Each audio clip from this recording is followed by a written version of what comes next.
Alright, so it's had enough time to go off. It's probably recommended that you leave it for 24 hours, but this has probably been drying for about 5 hours, and I just want to see what's going to happen now.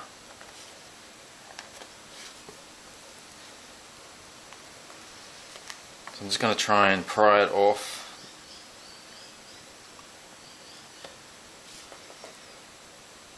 It's not really wanting to move.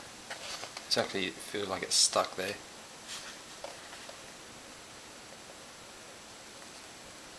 So I'll just pull off the sides.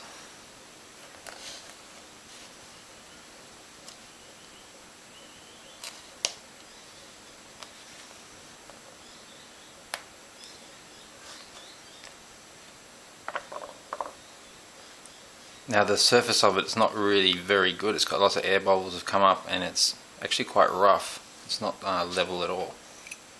So I'll see if I can just hit it with the sandpaper.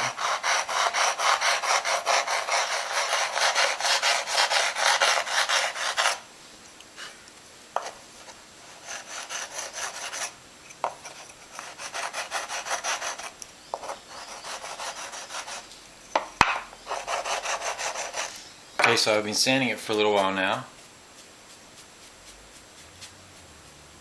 And it does look better. It looks more like concrete, I do believe. And then the shed would just sit there. I guess you'd have to paint this grey, or maybe experiment with a couple of shades of greys and whites to get a more realistic concrete colour. I was also thinking that when you're mixing the plaster up, you could also just mix in the grey with the plaster, and that may actually dry to be more realistic.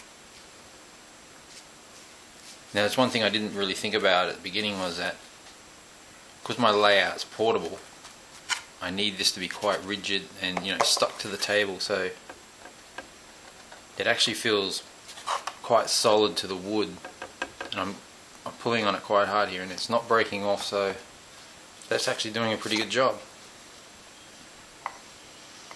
Okay, so it turned out pretty good, and I guess it's now the time to go to the layout, and we'll do one there as well.